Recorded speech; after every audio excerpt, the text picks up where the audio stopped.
Mais uma vez, Senhor, nós oramos a Ti nesse momento, expressando toda a nossa gratidão ao Senhor.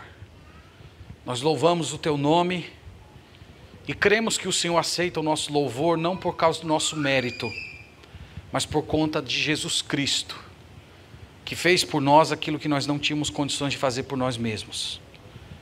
E é por meio dele que nesse momento nós suplicamos para que o Senhor abra o nosso entendimento para acolher a Tua palavra de todo o coração.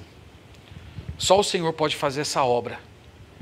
Então ilumina o nosso entendimento, nos ajudando a compreender com a alma as verdades da Tua santa lei. Pedimos isso no nome de Cristo. Amém. Tiago capítulo 1, vamos abrir, Sagrada Escritura.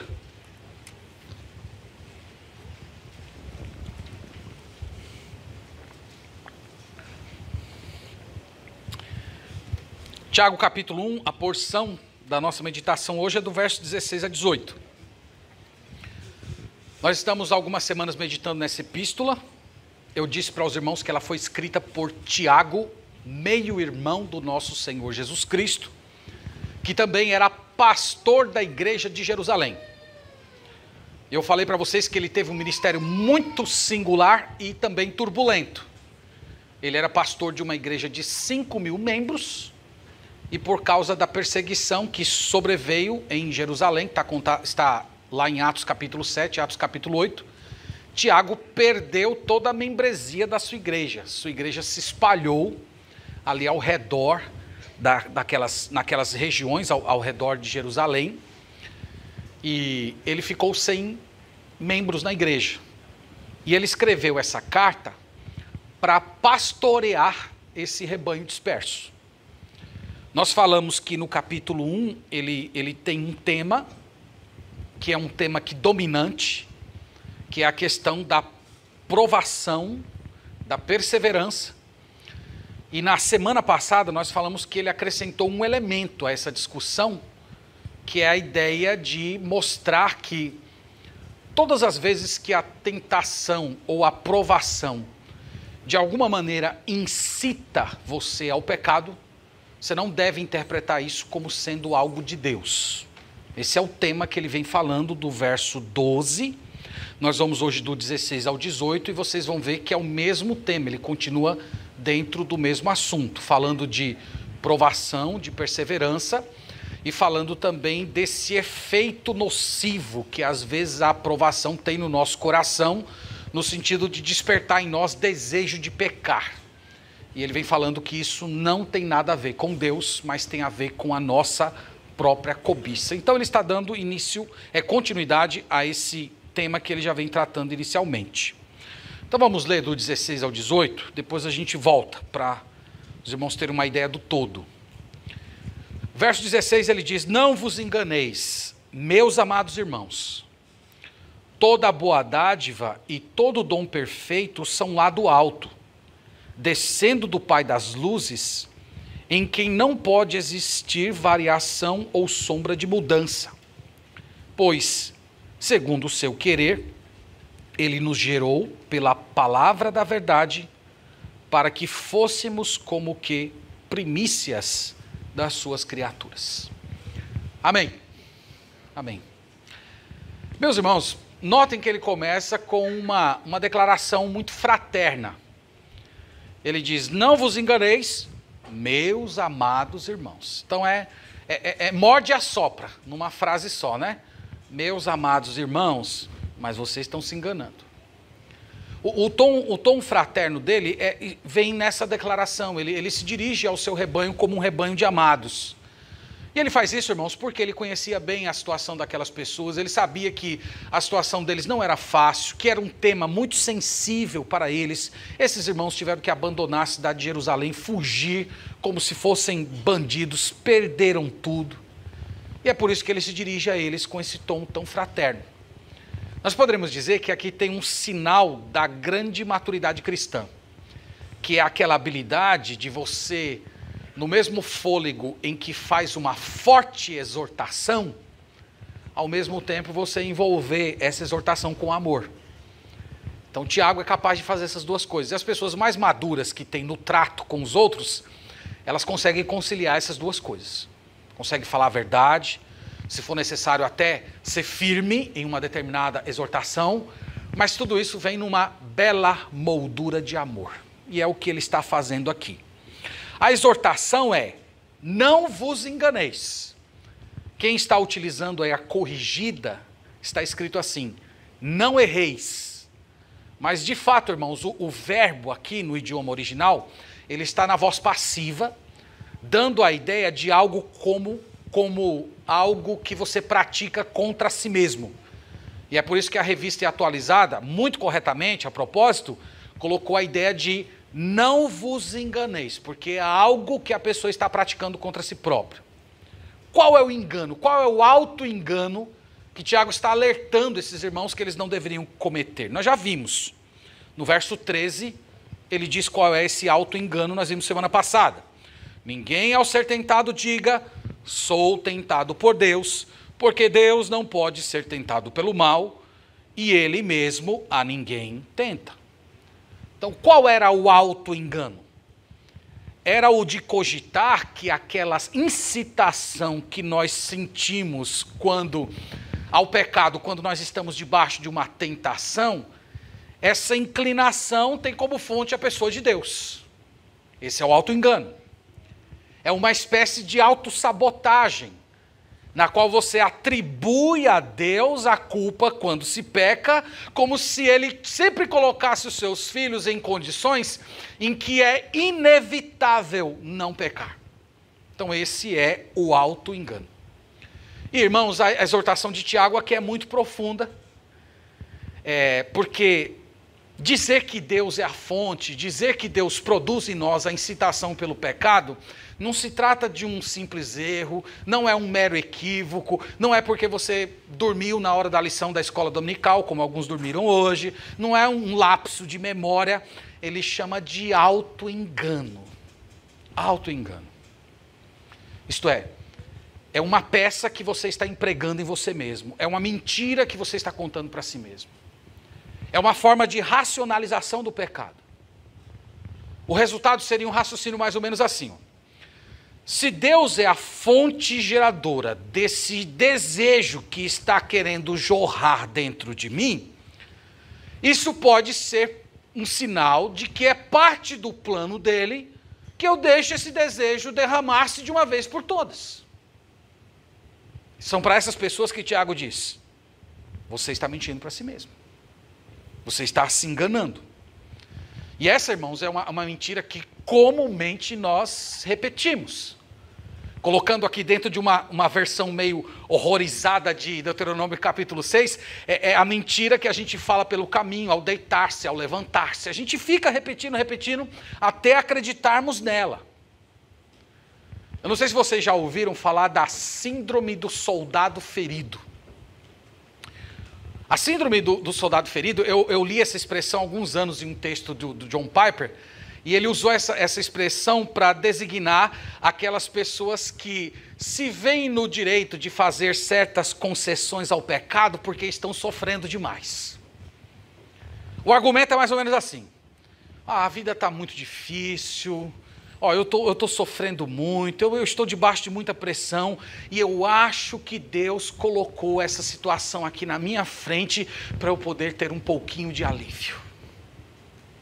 Eu já venho tentando fazer as coisas muito certo, eu venho insistindo todos esses anos em cumprir rigorosamente, e agora que eu vi que nada está dando certo, nada está saindo do jeito que eu esperava, então talvez seja a hora de eu me permitir um pouco. Então essa é a síndrome do soldado ferido. É você achar que pelo fato de você estar passando por certas provações, ter muitas feridas na sua alma, isso lhe dá o direito de fazer certas concessões ao pecado. Na verdade, irmãos, isso é um sintoma de alguém que permitiu que a provação roubasse a esperança. É alguém que está com pena de si. É alguém que está sofrendo de autocomiseração.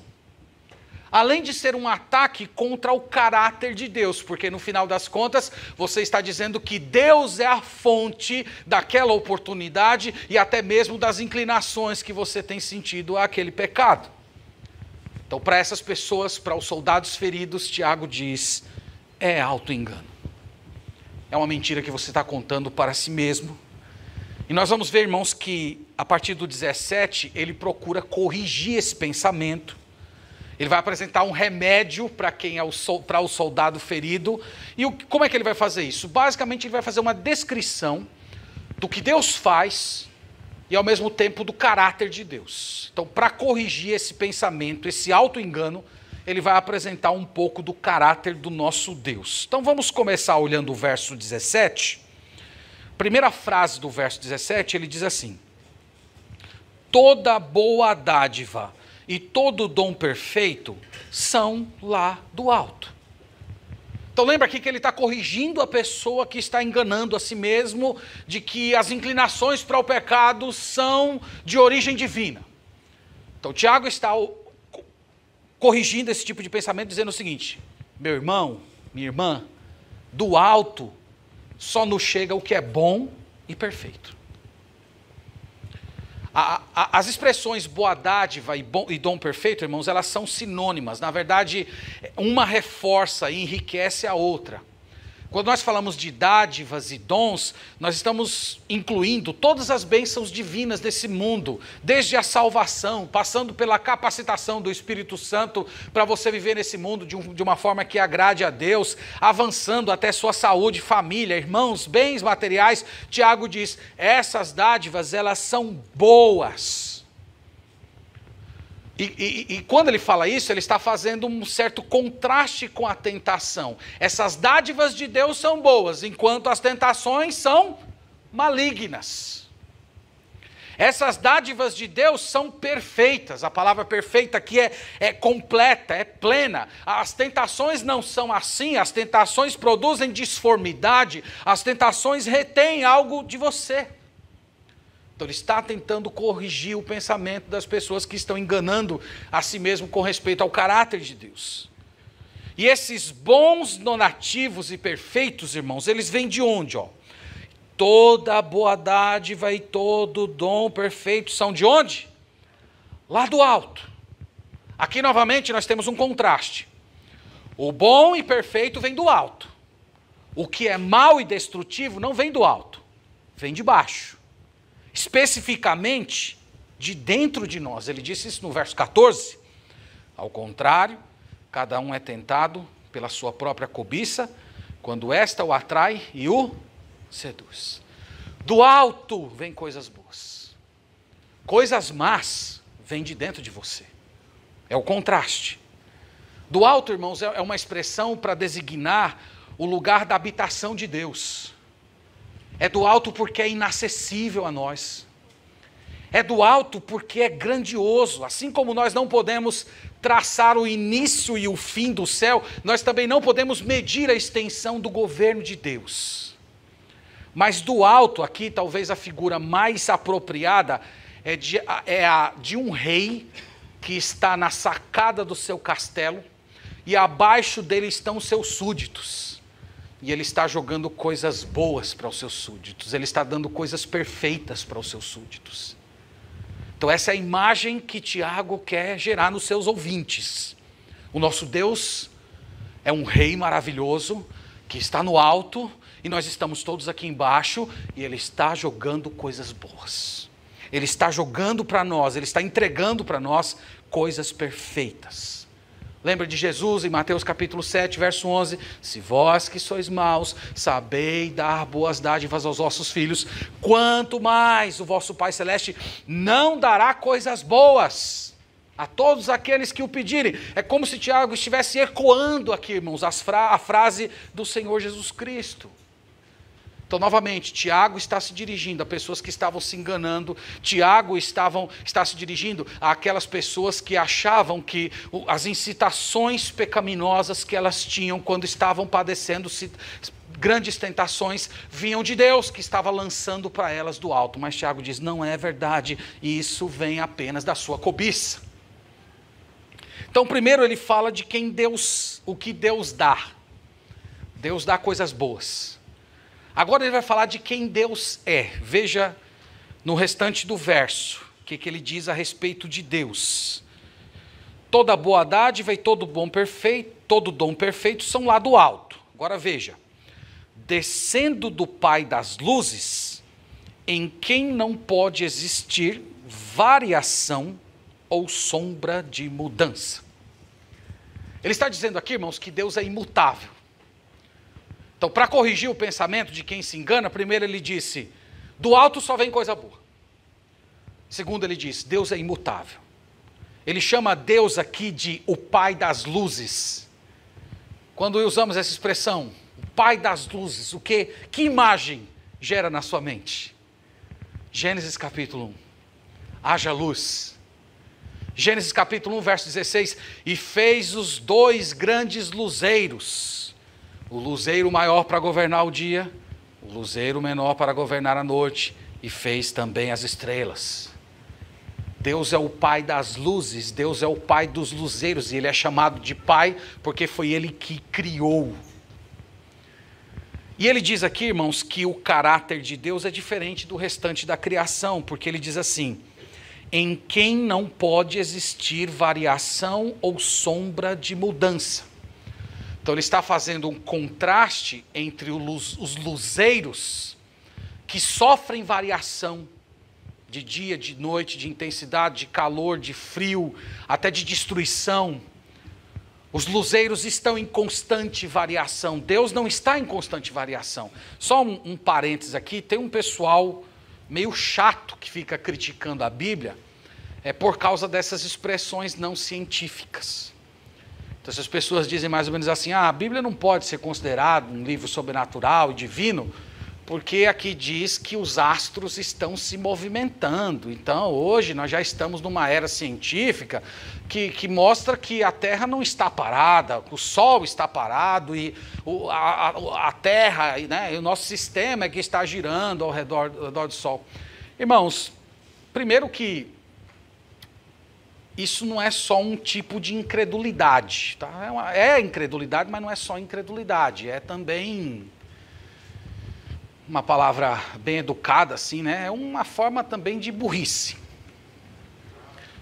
É verdade, porque a Bíblia não é um livro de ciência. A Bíblia usa linguagem poética. A Bíblia parte daquilo que se chama a perspectiva do observador. Então, quando a Bíblia fala que a Terra tem quatro extremos, ela não está se preocupando em dizer que a Terra é quadrada, mas ela está partindo da observação. Quando a Bíblia fala que o sol se move, o salmista diz isso, né? Que o sol, como noivo, vai de um lugar para o outro. Então ele não está preocupado em descrever o funcionamento do nosso sistema. Ele simplesmente está partindo da percepção do observador. E a Bíblia faz isso, os livros fazem isso. Isso é comum na linguagem poética. Então isso é só gente chata, né? Que quer justificar a incredulidade com um ar de cientificidade. Mas o Tiago aqui está fazendo, dentro dessa ótica do observador, um contraste entre os astros que estão mudando e o nosso Deus, que não possui nenhum tipo de variação de mudança, sombra ou variação de mudança. Então Deus é diferente dos luzeiros. Os luzeiros mudam, mas Deus não muda. Qual é o ponto dele aqui, irmãos? Se você entender isso à luz do verso 12, no verso 12 nós lemos ele dizendo, bem-aventurado o homem que suporta com perseverança a provação, porque depois de ter sido aprovado, receberá a coroa da vida. Então Deus não muda com respeito a isso. Quando Deus permite que a aprovação bata à sua porta, é porque Ele, primeiro, Ele quer te aprovar, e segundo, Ele quer te dar a coroa da vida. E Deus não muda nesses propósitos. Deus não muda no trato com o seu povo. Deus não é sujeito a variações. Então ele vai aprovar e dar vida eterna àqueles que são seus. As suas dádivas sempre foram e continuarão sendo boas e perfeitas. O Pai das luzes, aquele que é o sumo bem, nunca vai te colocar numa situação na qual é inevitável você não pecar. Portanto, irmãos, Tiago está falando aqui com a sua congregação que eles não deveriam ficar dizendo que Deus é o autor do pecado neles. Porque isso seria o mesmo que dizer que Deus mudou, que ele deixou de dar coisas boas e agora está entregando coisas más para o seu povo.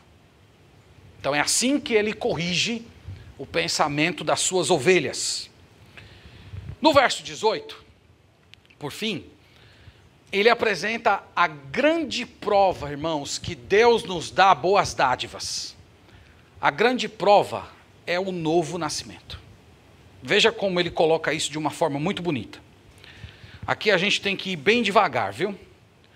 Primeiro ele diz assim, pois segundo o seu querer.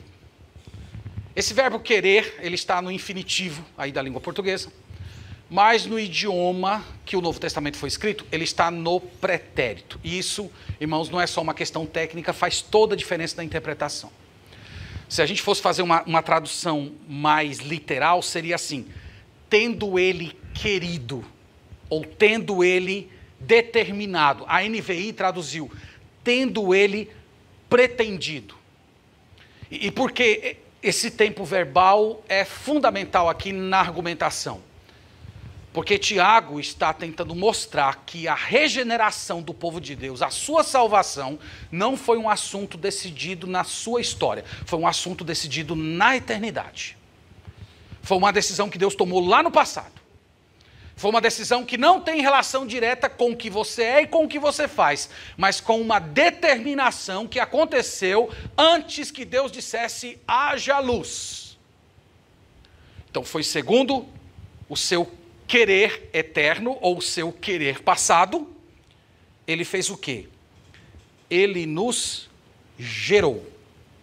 Então o que Deus decidiu na eternidade passada que ia fazer na sua história? Ele iria gerar você. E esse gerar aqui não se refere ao seu nascimento físico, se refere ao seu nascimento espiritual. É o novo nascimento.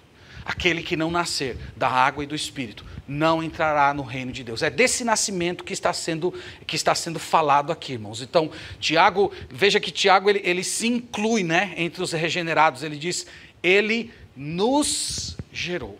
Então, na eternidade passada, Deus tomou a decisão de gerar você, de fazer você nascer novamente, de fazer você nascer para uma nova humanidade, de fazer você parte de um outro grupo de seres humanos que irão povoar o reino vindouro. Então ele diz, Deus, segundo o seu querer, nos gerou. Agora, qual é o modo pelo qual Deus nos gera? Ele diz, pela palavra da verdade. Deus nos gera pela palavra da verdade. Aqui tem um eco de Gênesis capítulo 1. Deus falava e as coisas aconteciam. Então, a geração acontece também pela palavra de Deus. Deus disse, haja luz no passado. E Deus também um dia olhou para você e disse, haja luz. Paulo diz isso em 2 Coríntios, capítulo 3. Então Deus um dia olhou para você e disse, haja luz. E a luz brilhou dentro de você. A vida aconteceu dentro de você. É a palavra da verdade. A palavra da verdade, irmãos, tanto se refere à pessoa do Senhor Jesus Cristo, como também à mensagem a respeito dele. É como se Tiago estivesse dizendo assim, aquela mensagem gloriosa que diz que Deus enviou seu Filho ao mundo para morrer em lugar de pecadores, e todo aquele que dá as costas ao pecado e acredita de todo o coração que a morte de Jesus Cristo foi um pagamento pelos seus pecados, essa pessoa, ela é gerada por Deus. Essa pessoa recebe vida eterna, ela faz parte de uma nova geração, ela faz parte de uma nova humanidade, a humanidade que vai povoar o novo céus e a nova terra. E ele diz, irmãos, ele chama, na verdade, isso de palavra da verdade. Essa palavra da verdade esteve nos lábios do Senhor Jesus Cristo, depois esteve nos lábios dos apóstolos e hoje está registrada pela misericórdia de Deus nesse livro. Então você foi gerado pela palavra da verdade. Qual o propósito? Por que Deus fez isso? Veja que ao final ele vai se ocupar em dizer o porquê. Pois segundo o seu querer, ele nos gerou pela palavra da verdade, para que fôssemos como que primícias das suas criaturas. Primícias são os primeiros frutos. Tiago aqui está empregando uma linguagem comum do Antigo Testamento, que retratava a atitude do judeu piedoso quando iniciavam as colheitas. Quando apareciam lá os primeiros frutos na sua roça, o judeu piedoso pegava aqueles frutos, colocava num cesto e levava lá como sendo uma oferta a Deus. E ao executar esse gesto, ele estava em primeiro lugar dando graças a Deus, reconhecendo que Deus é que dava prosperidade a ele. Segundo, ele estava expressando fé em Deus, que Deus continuaria suprindo as necessidades dele. E terceiro, ele estava expressando a gratidão dele ao Senhor por suprir as suas necessidades. Então, Tiago emprega essa linguagem não para se referir a frutos, mas para se referir a vocês. Ele diz: vocês são as primícias. Primícias, irmãos, é como se fosse uma pequena degustação do que será o todo. Então você viu lá o primeiro fruto, você pegou, saboreou, o fruto é delicioso, você diz: olha, esse ano vai ser uma maravilha. Então Tiago está usando essa linguagem para dizer: vocês são os frutos do novo mundo. A Bíblia, irmãos, retrata o momento que nós estamos vivendo hoje como se fosse um choque de eras. Na Bíblia fica muito claro que existem duas eras. Existe a era presente e existe a era por vir. A era presente é marcada por pecado, sofrimento, destruição, maldição, morte. A era por vir, ela é marcada por salvação, vida eterna, regeneração, novos céus, nova terra, imortalidade e ressurreição. São dois mundos, são duas eras. Onde é que nós estamos? Nós estamos assim. Lembra aquela coisa quando você estudava os conjuntos na escola, que você fazia um círculo aqui, fazia outro círculo aqui, e você aproximava os dois, aí ficava assim, um dentro do outro, dizendo: ó, esse aqui pertence aos dois. Nós estamos nessa condição. Nós temos elementos do mundo presente e nós temos elementos do mundo vindouro. A chegada de Jesus Cristo fez com que essas duas eras se chocassem. Então hoje nós temos elementos do mundo antigo. Nós temos um corpo de morte, nós temos debilidades internas, mas ao mesmo tempo nós temos elementos do novo mundo. Nós temos a habitação do Espírito Santo, nós temos a santidade semeada dentro de nós, nós temos a vida eterna pronunciada por Jesus Cristo. Então nós somos cidadãos que vivemos entre dois mundos. É isso que Jesus ensina, e é o que Tiago está dizendo aqui quando afirma que nós somos os primeiros frutos.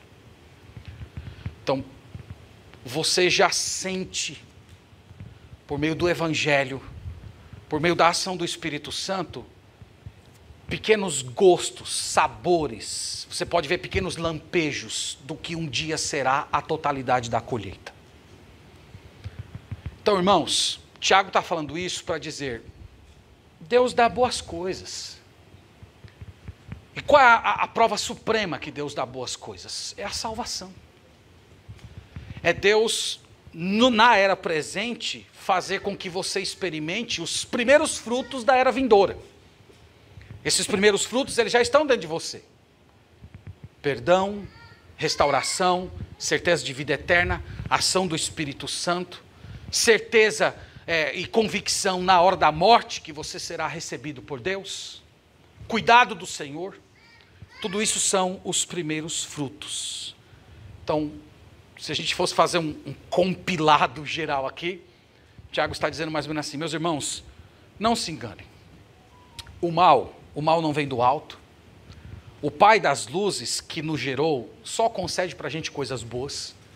E a maior prova disso é que Ele nos fez os primeiros frutos de uma colheita vindoura, eterna, que será marcada por santidade, alegria, beleza, plenitude e salvação. Então são para essas pessoas que Tiago escreveu essa carta. Meus irmãos, eu quero trazer algumas lições aqui para a gente, já convergindo aqui para o nosso final. Eu noto as reações de vocês são muito interessantes, né? Quando eu termino a exposição do texto, que eu digo assim, que eu vou convergir, alguns de vocês dão... Às vezes um irmão congregava aqui com a gente, ele se sentava e eu notava que ele ficava meio tenso assim, né? Aí uma vez eu perguntei para ele, rapaz, por que toda vez que eu falo que eu vou fechar, caminhar aqui para as lições, por que você dá essa ajeitada na cadeira, você fica meio tenso, me olha assim, com o olho bem aberto? Ele disse, pastor, porque eu sei que lá vem lapada. Mas não é sempre assim, não é sempre, isso é maldade. Bom, deixa eu começar me dirigindo a você que se sente um soldado ferido. Você que se encaixa mais ou menos na descrição que Tiago vem fazendo dos seus irmãos.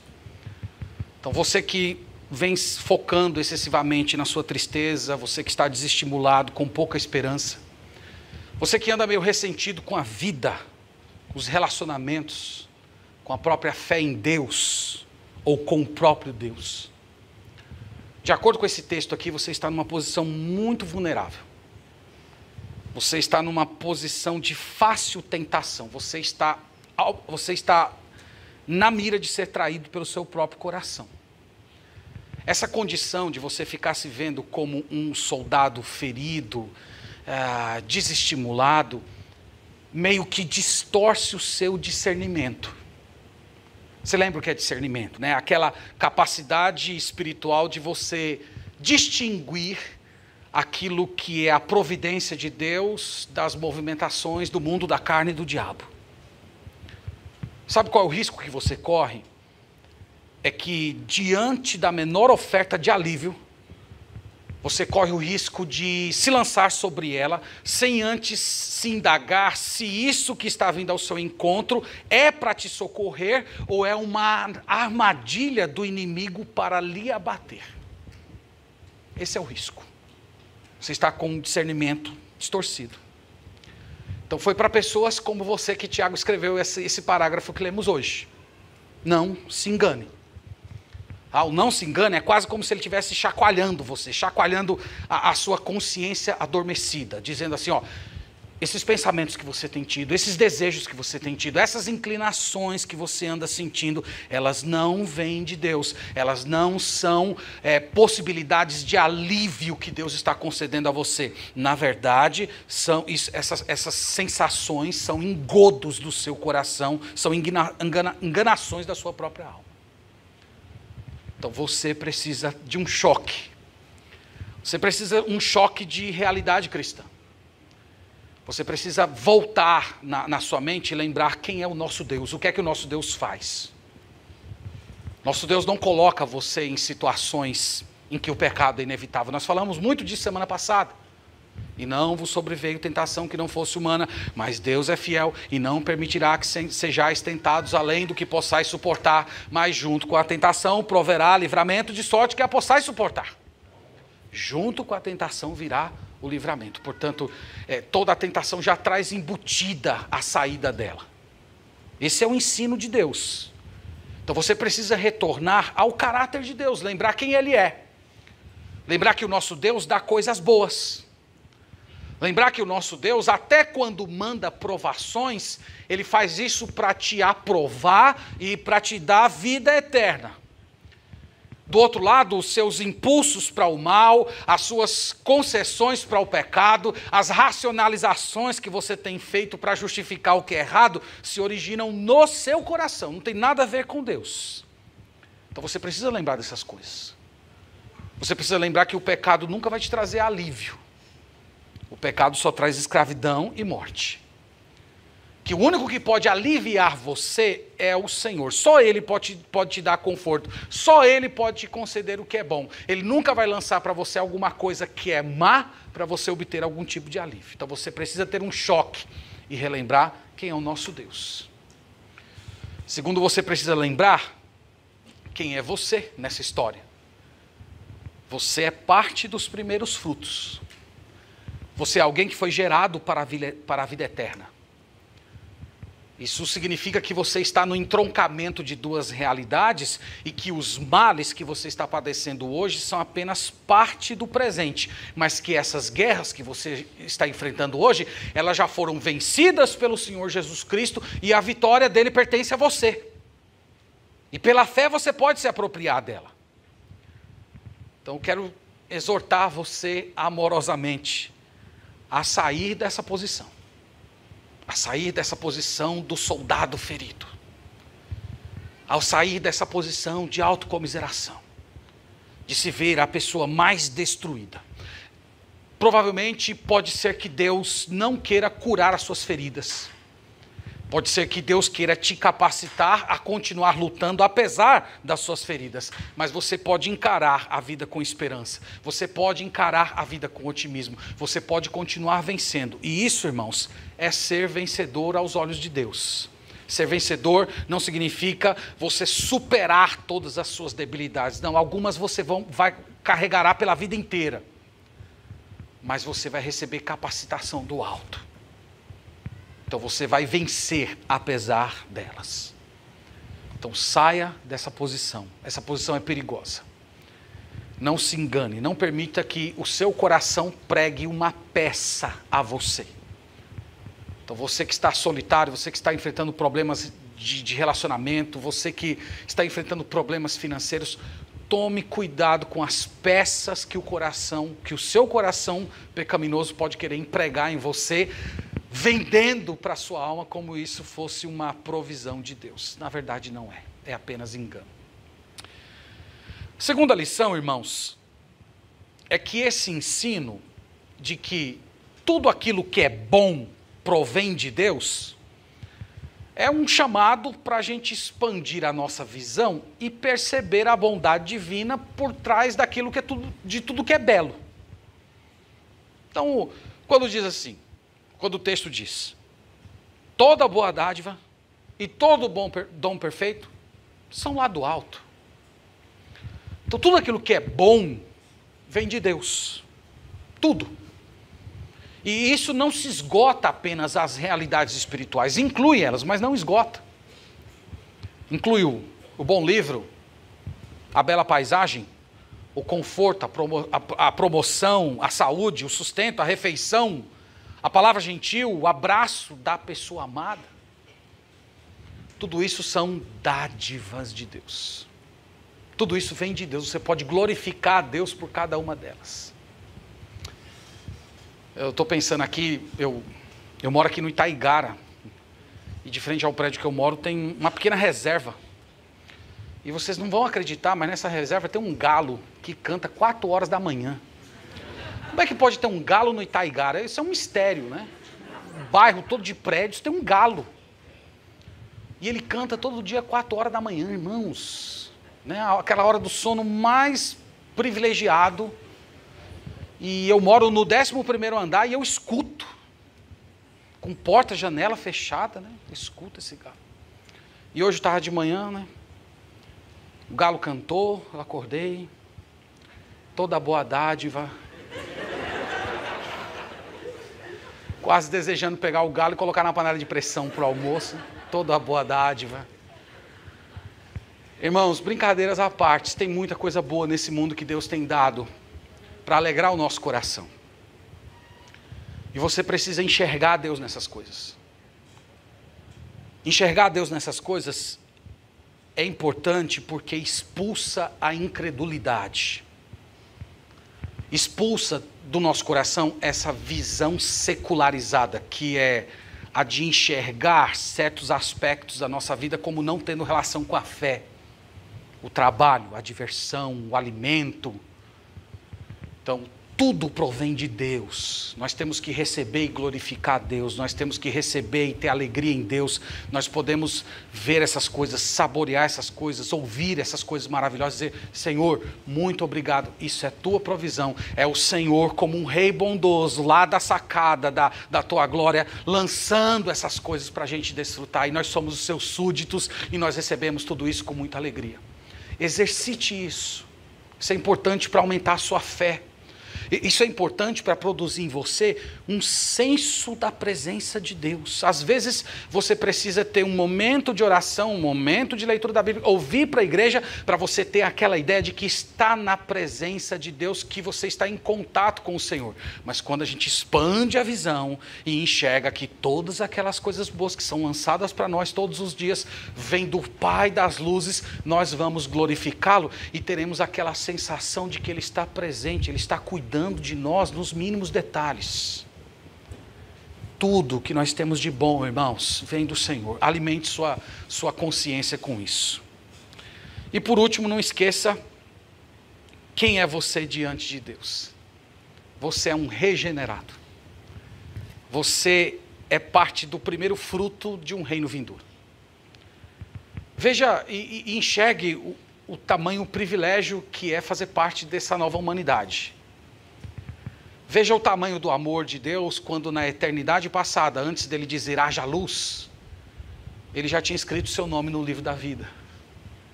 Ele já tinha decidido que um dia ele ia colocar você diante da verdade, que é o próprio Cristo. E o Espírito Santo iria operar no seu coração para que você o acolhesse como Salvador e Senhor. E isso já foi decidido no passado.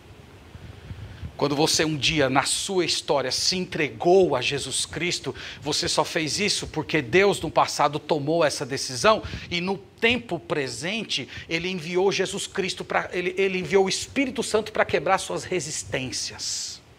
Não é que Ele forçou você a fazer, mas Ele quebrantou você. Ele capacitou você a enxergar glória, beleza, alegria nisso, você vê isso e dizer, eu quero isso para a minha vida, eu quero viver assim. E isso, irmãos, é capacitação do alto. Então você é parte dessa nova humanidade. Você está vivendo aí no entroncamento de dois mundos. E a grande prova de que você é parte dessa nova humanidade é a presença do Espírito Santo no seu coração. Paulo diz lá em Efésios 4 que o Espírito Santo é o selo até o resgate da propriedade. Então Deus tem propriedades maravilhosas que estão espalhadas por esse mundo, que estão seladas. E um dia Ele vai vir buscar os que são seus. E você está entre essas pessoas. Irmãos, nós precisamos lembrar dessas coisas. Isso aqui, irmão, que nós estamos falando, essas realidades, elas são reais. Isso aqui é verdade. Isso aqui não é teoria, isso aqui é a descrição da sua história. Você é parte dos primeiros frutos. Você já pode saborear hoje os primeiros gostos da eternidade. Então não esqueça quem você é, porque se você esquecer, você vai se ver como um perdido nesse mundo. Por outro lado, se você lembrar todos os dias que você foi gerado pela palavra da verdade para ser as primícias do novo mundo, isso vai encher o seu coração de alegria, de esperança. Isso vai dar força para você continuar lutando contra as tentações. Isso vai te dar esperança para enfrentar as provações, crendo que elas têm data para acabar e que elas já foram vencidas pelo Senhor Jesus Cristo. Você vai ter força para continuar. Tem muitos crentes, irmãos, que desistem no meio do caminho porque eles não pensam nessas coisas. Eles não conseguem enxergar quem eles são. Eles só conseguem ver a condição que eles estão. Eles só conseguem focar na dor, eles só conseguem focar na provação, eles só conseguem focar naquilo que eles estão perdendo agora. Então nós somos o povo do novo mundo. A plenitude será lá. Por enquanto nós estamos nessa coisa meio desfocada, em que nós temos elementos do mundo vindouro e elementos do mundo presente, bagunçando aí a nossa cabeça. Mas o Senhor está conosco e nos abençoará e todos nós completaremos a nossa carreira até o fim. Amém, meus irmãos? Deus nos abençoe e vamos orar ao Senhor.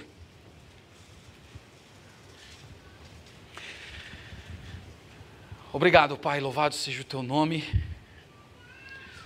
Obrigado porque o Senhor nos fez cidadãos do novo mundo. E nós já podemos desfrutar os primeiros sabores dessa existência eterna. Obrigado também porque o Senhor é um Deus bom e que só nos concede aquilo que é pleno. Senhor compartilha com a gente coisas maravilhosas.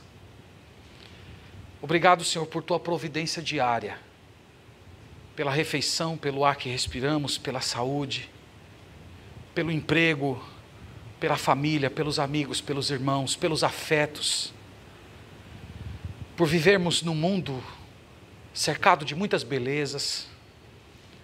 Abra os nossos olhos, Senhor, para contemplar essas coisas e termos uma vida de gratidão.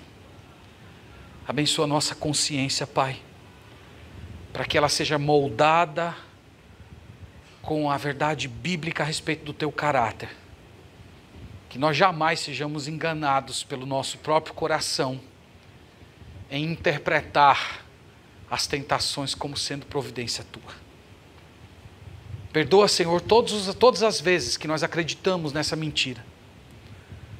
E nos ajude a sempre reagir ao nosso coração e a todas as tentações que ocorrem nele com uma mentalidade correta a respeito do teu caráter.